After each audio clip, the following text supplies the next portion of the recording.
In today's video, I'm going to show you exactly how to use images in HubSpot content step by step.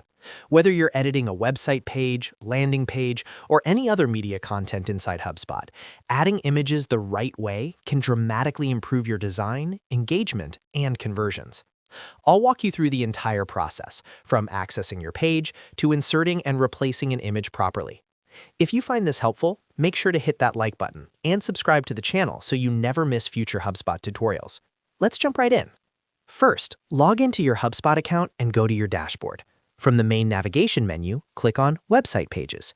This is where all your website content is stored and managed.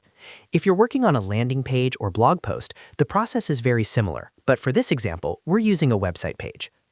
Once you're inside Website Pages, locate the specific page where you want to insert your image.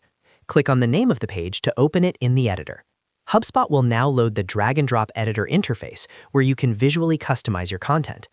Next, click on the section of the page where you want the image to appear. This could be inside a new row, between text sections, or alongside other modules. Make sure you're selecting the correct area so the image appears exactly where you want it in the layout. After selecting the correct area, look to the left-hand side of the editor and click on the Add icon.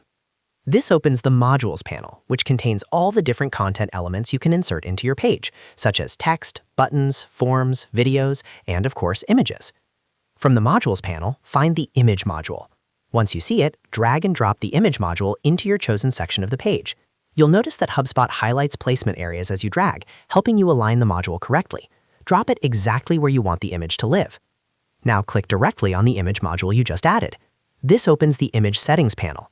Here, you can control everything related to that image, including alignment, size, alt text, and link options. To insert an image, click on Replace. This will open your file manager, where you can browse all the images already uploaded to your HubSpot file library. If your image is not uploaded yet, you can upload a new file directly from your computer. Once the file manager is open, click on the image you want to insert. After selecting it, confirm your choice, and HubSpot will automatically place it into the module on your page. At this stage, you can further customize the image. Adjust the width to make it responsive, set alignment to left, center, or right, and most importantly, add descriptive alt text. Alt text is essential for accessibility and also helps with SEO, so make sure you describe the image clearly and naturally. If needed, you can also add a link to the image so that when visitors click it, they're redirected to another page, a landing page, or an external URL. This is especially useful for banners, promotional graphics, or call-to-action visuals. Once you're satisfied with how the image looks, don't forget to click Save or Publish in the top right corner of the editor. If you skip this step, your changes won't go live. And that's it. That's exactly how you use images in HubSpot content using the drag-and-drop editor. As you can see, the process is simple. Go to Website Pages, open your page, choose the section, add the image module, click Replace, select your image, customize it, and publish. If this tutorial helped you, make sure to hit the like button and subscribe for more step-by-step HubSpot guides. Thanks for watching, and I'll see you in the next video.